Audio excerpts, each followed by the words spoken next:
नमस्कार दोस्तों, स्वागत है आपका हमारे channel target for IAS and MPPSC with के। आज है 25 नवंबर 2020 और हम लोग डिस्कस करने जा रहे हैं मध्य प्रदेश का डेली करंट अफेयर्स। जो लोग पहली बार इस चैनल को विजिट कर रहे हैं, मैं उन्हें बताना चाहूंगा कि हम लोग डेली बेसिस पर डिस्कस करते हैं मध्य प्रदेश का दैनिक करंट अफेयर्स। और आज इस 25 नवंबर के करंट अफेयर्स में आप लोगों का स्वागत है। तो चलिए शुरू करते हैं हमारा आज का करंट अफेयर्स। आज के इस करंट अफेयर्स में हम लोग डिस्कस करेंगे दिल्ली मुंबई कॉरिडोर से जुड़ने के लिए मध्य प्रदेश में कितने किलोमीटर का 4 लेन रोड बनेगा। जी काफ़ी इंपॉर्टेंट है दिल्ली मुंबई कॉरिडोर योजना है, यह काफ़ी महत्वपूर्ण और काफ़ी इंपॉर्टेंट यह योजना है मध्य प्रदेश के विकास के उद्देश्य से। तो चलिए शुरू करते हैं। साथ ही साथ हम यह भी बताना चाहेंगे कि अगर आप इस लेक्चर की पीडीएफ प्राप्त करना चाहते हैं तो लिंक डिस्क्रिप्शन में है, आप हमारा टेलीग्राम चैनल वहां से ज्वाइन कर सकते हैं, वहां आपको इस लेक्चर की पीडीएफ मिल जाएगी। चलिए शुरू करते हैं।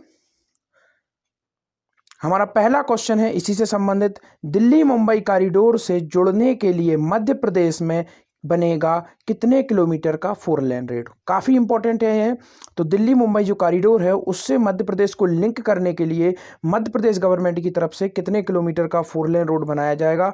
तो आपका ऑप्शन नंबर 1 है 173 kilometre, 155 kilometre, 44 kilometre and 33 kilometre. तो दोस्तों इसका राइट आंसर है आपका ऑप्शन नंबर 1 173 किलोमीटर जो 4 लाइन रोड होगा, अर्थात 4 लाइन का यह रोड होगा। और यह बनेगा किसके लिए, दिल्ली मुंबई जो कॉरिडोर है उससे मध्य प्रदेश को जोड़ने के लिए यह 4 लाइन रोड बनाया जाएगा। चलिए आइए देखते हैं, इसी से संबंधित हमारा नेक्स्ट क्वेश्चन है कि यह जो दिल्ली मुंबई कॉरिडोर कितने किलोमीटर का हिस्सा मध्य प्रदेश से गुजरेगा। तो यह जो दिल्ली मुंबई कॉरिडोर है यह दिल्ली से मुंबई को जोड़ने के लिए बनाया गया है। अब इसका कुछ हिस्सा मध्य प्रदेश से भी गुजरेगा, तो यह काफ़ी इंपॉर्टेंट है। डायरेक्टिव तो यह करंट से रिलेटिव नहीं है, परंतु यह काफ़ी इंपॉर्टेंट है, किसी भी एग्जाम में पूछा जा सकता है, क्योंकि क्वेश्चन कभी भी डायरेक्ट करंट अफेयर से नहीं जुड़ते हैं, उन्हें घुमा फिरा कर उठाया जाता है। आजकल के जो उतने भी एग्जाम्स हैं, चाहे वह एमपीपीएससी हो या व्यापम का कोई अन्य एग्जाम हो, वहाँ पर आप सोचें कि आपको डायरेक्ट क्वेश्चन करंट से मिलेगा, आपने किसी भी करंट को मैगजीन को पढ़ा या आपने किसी करंट अफेयर को फॉलो किया और आपको वहां से क्वेश्चन सीधा डायरेक्ट आ जाएगा, इट इज नॉट पॉसिबल। अब जो हमारा जितना भी कंपटीशन जिस तरीके से बढ़ रहा है और हमें भी अपना पढ़ने का तरीका को बदलना होगा, तो यह जो क्वेश्चन है डायरेक्ट करंट से जुड़ा हुआ तो नहीं है, मगर करंट से रिलेटिव भी है। और इसी तरीके के क्वेश्चन पूछे जाने की टेंडेंसी आज के समय में जितने भी हमारे जो कॉम्पिटिटिव एग्जाम्स हैं उनमें हो रही है। तो चलिए आइए देखते हैं, दिल्ली मुंबई कॉरिडोर का कितने किलोमीटर का हिस्सा मध्य प्रदेश से गुजरेगा। काफी इंपॉर्टेंट है। इसके पहले जो क्वेश्चन था वह क्या था कि जो दिल्ली मुंबई कॉरिडोर है उससे लिंक करने के लिए जो बनाया जा रहा है कितने किलोमीटर का 4 लेन रोड बनाया जा रहा है, तो उसका आंसर था 170 किलोमीटर, 73 किलोमीटर। अभी यहां पर क्वेश्चन है कि दिल्ली मुंबई कॉरिडोर का कितना किलोमीटर हिस्सा मध्य प्रदेश से गुजरेगा। तो आपका ऑप्शन नंबर 1 है 244 किलोमीटर, ऑप्शन नंबर 2 है 500 किलोमीटर, ऑप्शन नंबर 3 है 400 किलोमीटर और ऑप्शन नंबर 4 है आपका 200 किलोमीटर। दोस्तों इसका राइट आंसर है आपका ऑप्शन नंबर 1 244 किलोमीटर का जो हिस्सा है दिल्ली मुंबई कॉरिडोर का वह कहां से गुजरेगा, वह हमारे मध्य प्रदेश से गुजरेगा। और इसे लिंक करने के लिए कितने किलोमीटर के 4 लेन रोड बनाया जा रहा है, 173 किलोमीटर, 173 किलोमीटर का रोड बनाया जा रहा है। यहां पर कुछ इंपॉर्टेंट फैक्ट भी बताना चाहूंगा आपको इससे संबंधित। हमारे मध्य प्रदेश के पीडब्ल्यूडी मंत्री कौन है, माननीय गोपाल भार्गव हैं। और इसके पहले यह कौन थे, इसके पहले ये पिछली गवर्नमेंट में बीजेपी की जब थी तो तब यह कौन थे, पंचायत राज मंत्री थे। और इसके पूर्व यह कौन थे, यह नेता प्रतिपक्ष भी थे। वर्तमान नेता प्रतिपक्ष अभी कमलनाथ जी हैं और अभी जो नई विधानसभा गठित होगी उसके बाद अभी का जो भी नए नेता प्रतिपक्ष होंगे उनका हम जैसे ही बनेंगे उसको हम डिस्कस करेंगे। तो चलिए आइए शुरू कर देखते हैं हमारा नेक्स्ट क्वेश्चन। इसी से संबंधित हमारा नेक्स्ट क्वेश्चन है, दिल्ली मुंबई कॉरिडोर पर भारत सरकार कितनी राशि खर्च कर रही है। काफी इंपॉर्टेंट है। यह जो दिल्ली मुंबई कॉरिडोर है यह भारत सरकार की काफ़ी महत्वपूर्ण और महत्वाकांक्षी योजना है। और हमारे भारत के परिवहन मंत्री कौन है, माननीय नितिन गडकरी जी हैं। यह कहाँ से आते हैं, यह महाराष्ट्र से आते हैं। तो चलिए देखते हैं दिल्ली मुंबई कॉरिडोर पर भारत सरकार कितनी राशि खर्च कर रही है। आपका ऑप्शन नंबर 1 है 1 लाख करोड़ रुपए, ऑप्शन नंबर 2 2 लाख करोड़ रुपए, ऑप्शन नंबर 3 5 लाख करोड़ रुपए और ऑप्शन नंबर 4 है आपका इनमें से कोई नहीं। तो दोस्तों इसका राइट आंसर है आपका ऑप्शन नंबर 1 1 लाख लाख करोड़ रुपए दिल्ली मुंबई कॉरिडोर पर भारत सरकार खर्च कर रही है। अब मैं दोबारा से आपको पूरे के पूरे फैक्ट रिवाइज कराऊंगा, क्योंकि हमारे जो पढ़ाने का तरीका है, वीडियो थोड़ी लंबी हो सकती है, मगर यह मेरी गारंटी है आप लोगों से कि आप लोग वीडियो देखने के बाद आपको किसी भी प्रकार का रिवीजन या मेहनत करने की आवश्यकता नहीं होगी। हम पूरा रिवीजन आपको कराएंगे। तो चलिए दोबारा से इसको रिवीजन करते हैं। कितने किलोमीटर की 4 लाइन सड़क बनाई जा रही है? लगभग 173 किलोमीटर की 4 लाइन सड़क बनाई जा रही है। इसका जो कितना किलोमीटर हिस्सा है जो निकलेगा मध्य प्रदेश से, वह 244 किलोमीटर निकलेगा। कितने लाख करोड़ रुपए की लागत इसमें केंद्र सरकार द्वारा लगाई जा रही है? तो 1 लाख करोड़ रुपए हमने अभी यहां पर देखा। और मध्य प्रदेश के पीडब्ल्यूडी मंत्री कौन है? गोपाल भार्गव हैं। और केंद्रीय परिवहन मंत्री कौन है? माननीय नितिन गडकरी जी हैं। तो चलिए आइए देखते हैं इसी से संबंधित एक और क्वेश्चन।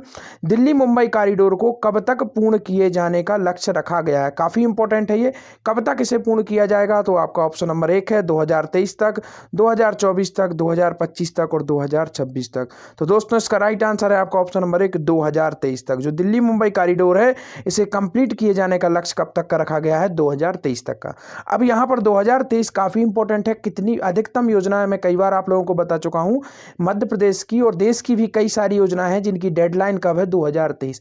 जैसे कि मध्य प्रदेश की प्रमुख जो योजना चल रही है आपकी आत्मनिर्भर मध्य प्रदेश जो योजना है, इसे प्राप्त करने का लक्ष्य कब तक रखा गया है? 2023 तक इसे प्राप्त करने का लक्ष्य रखा गया है। आत्मनिर्भर मध्य प्रदेश योजना का जो रोड मैप तैयार हुआ था वह कब तैयार हुआ था? 31 अक्टूबर को वह तैयार हो गया था आपका 2020 में। और इसकी शुरुआत कब कर दी गई थी? 1 सितंबर 2020 से आत्मनिर्भर मध्य प्रदेश की शुरुआत कर दी गई थी। तो काफी इंपॉर्टेंट है ये। 2030 में काफी कुछ डेडलाइंस है, जैसे कि एक और डेडलाइन है 2023 से।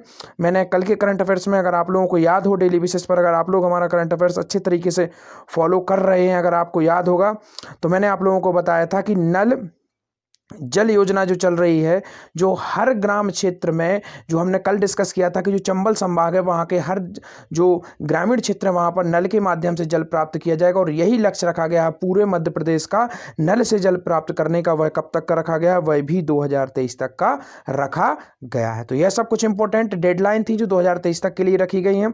तो चलिए आइए देखते हैं क्या है पूरी न्यूज़। अब यहाँ पर हम जितने भी हमने फैक्ट अभी तक देखे उन सबको हम यहाँ पर डिस्कस करेंगे। तो चलिए देखते हैं। दिल्ली मुंबई कॉरिडोर से जुड़ने के लिए प्रदेश में बनेगा कितना? 173 किलोमीटर का 4 lane road. Delhi Mumbai corridor से बदलेगी प्रदेश की किस्मत, किसने कहा? लोक निर्माण मंत्री हमारे कौन है? गोपाल भार्गव जी है। कहाँ से चुनकर आते हैं? यह आते हैं आपके सागर से। सागर में रहली जो लोक विधानसभा सीट है वहां से यह चुनकर आते हैं। चलिए आइए देखते हैं। लोक निर्माण मंत्री श्री गोपाल भार्गव ने कहा कि दिल्ली मुंबई कॉरिडोर को जोड़ने वाले 173 किलोमीटर लंबाई वाले 4 लेन इंदौर देवास उज्जैन आगर गरौठ मार्ग प्रदेश के विकास में, तो यह काफी इंपॉर्टेंट है। यह जो 173 किलोमीटर का जो मार्ग बनाया जा रहा है इसका नाम क्या है?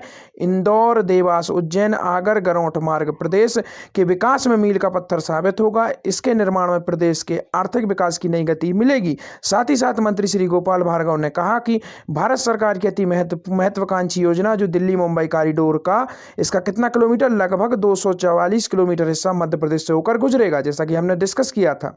साथ ही साथ देखते हैं नेक्स्ट इंपॉर्टेंट फैक्ट क्या है।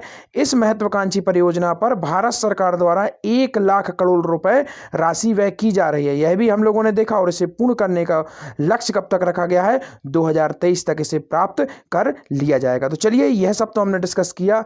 अब आप लोगों को यहाँ पर कुछ इंपॉर्टेंट फैक्ट मैं बताना चाहूंगा जो भी हाईवे से संबंधित है। जैसे कि जो चंबल एक्सप्रेस वे था, इसका नया नाम क्या रख दिया गया है? इसका नाम रख दिया गया है आपका अटल एक्सप्रेस वे। काफी इंपॉर्टेंट है। और मध्य प्रदेश का प्रथम जो एक्सप्रेस वे था वह कौन सा था? वह था आपका भोपाल इंदौर एक्सप्रेस वे। काफी इंपॉर्टेंट है इस तरीके के फैक्ट।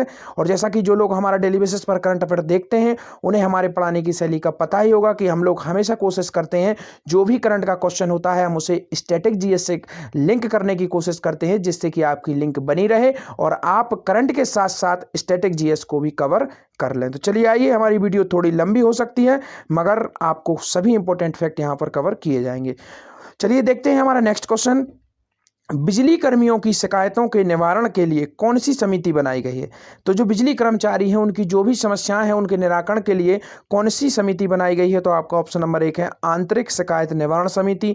आंतरिक शिकायत समिति, उपाय ऐप दिया गया है या इनमें से कोई नहीं। तो दोस्तों इसका राइट आंसर है आपका ऑप्शन नंबर 1, आंतरिक जो शिकायत निवारण समिति है उसकी स्थापना की गई है। किसके लिए? जो भी बिजली कर्मचारी हैं उनकी शिकायत निवारण के लिए। आपने यहां पर देखा होगा ऑप्शन नंबर 3 उपाय ऐप, यह किससे संबंधित है? जो भी बिजली उपभोक्ता है। आप पॉइंट भी नोटेड, यहां पर कौन है? बिजली कर्मचारी और उपभोक्ता। जो आप और हम आम लोग हैं जो बिजली का उपभोग करते हैं वह उपभोक्ता कहलाते हैं। उन्हें अगर किसी भी प्रकार की समस्या का सामना करना होता है तो वह किस ऐप पर अपनी शिकायत रजिस्टर करा सकते हैं? वह उपाय ऐप पर अपनी समस्या रजिस्टर करा सकते हैं। तो काफी इंपॉर्टेंट है ये। इसी के साथ साथ बिजली विभाग से संबंधित कुछ इंपॉर्टेंट फैक्ट आपको बताना चाहूंगा कि मध्य प्रदेश में लगभग आपके 21,000 जो मेगावाट है वह विद्युत उत्पादन किया जा रहा है पर डे का।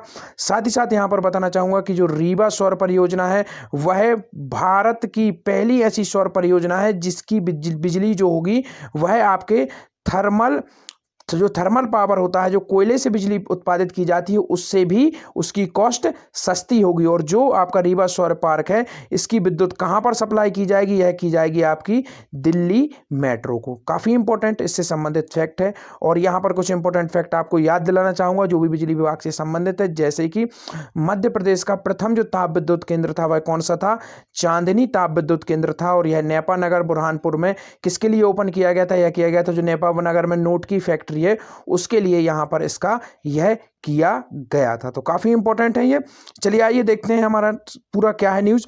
बिजली कर्मियों की शिकायतों के निराकरण के लिए आंतरिक शिकायत निवारण समिति की प्रक्रिया निर्धारित। मध्य प्रदेश विद्युत वितरण कंपनी द्वारा राज्य शासन के निर्देशानुसार राज्य मुकदमा प्रबंधन नीति 2018 की कणिका 20 के प्रावधानानुसार कार्मिकों के सेवा मामलों के संबंधी शिकायतों के निराकरण के लिए कंपनी क्षेत्राधिकार क्षेत्रीय कार्यालय स्तर पर, वृत्त स्तर पर आंतरिक शिकायत निवारण समिति यानी जो समितियां हैं यह हर स्तर पर जो इनका एस्टेब्लिश किया जाएगा। तो यह कुछ इंपॉर्टेंट फैक्ट थे। यही हम लोगों ने कल के करंट अफेयर्स में भी डिस्कस किया था। जो बिजली विभाग थे उससे संबंधित एक और इंपॉर्टेंट फैक्ट था जो हमने कल के करंट अफेयर्स में डिस्कस किया था, मैं आप लोगों को याद दिलाना चाहूंगा। जो भी कार्मिक हैं, जैसे कि आउटसोर्स पर बिजली विभाग में काफी अधिक कार्मिकों को लगाया जाता है, अब उनकी दुर्घटना होने पर उन्हें भी मदद राशि दी जाएगी। और ऐसा करने वाला मध्य प्रदेश बन गया है हमारा पहला राज्य। काफी इंपॉर्टेंट है ये, तो हमने कल के करंट अफेयर्स में से डिस्कस किया था। चलिए आइए देखते हैं, जैसा कि डेली बेसिस पर पूछता हूं मैं आप लोगों से क्वेश्चन। कल मैंने आप लोगों से क्वेश्चन पूछा था असीरगढ़ का किला कहां पर है? काफी अच्छे तरीके से आप लोगों ने आंसर दिया। उसका राइट आंसर था बुरहानपुर। बनाया किसके द्वारा गया था? राजा अहीर के द्वारा यह बनाया गया था। और आज का हमारा क्वेश्चन है मध्य प्रदेश का सबसे बड़ा नेशनल हाईवे कौन सा है? काफी इंपॉर्टेंट है ये। नेशनल हाईवे मैं आप लोगों से पूछ रहा हूं, राजकीय राजमार्ग नहीं पूछ रहा हूं मैं, राष्ट्रीय राजमार्ग पूछ रहा हूं। दो प्रकार के राजमार्ग होते हैं, एक होता है आपका राष्ट्रीय राजमार्ग और एक होता है राजकीय। राजकीय राज्य सरकार द्वारा बनाया जाता है और राष्ट्रीय केंद्र सरकार द्वारा बनाया जाता है। यहां पर मैं पूछ रहा हूं मध्य प्रदेश का सबसे बड़ा नेशनल हाईवे अर्थात राष्ट्रीय राजमार्ग जो मध्य प्रदेश से गुजरता है अर्थात मध्य प्रदेश के सर्वाधिक क्षेत्र को कवर करता है, कौन सा ऐसा राष्ट्रीय राजमार्ग है? धन्यवाद दोस्तों। अगर वीडियो अच्छी लगी हो तो शेयर जरूर कर दिएगा, सब्सक्राइब करिए। Thank you so much watching this video और लाइक करना बिल्कुल भी ना भूलें।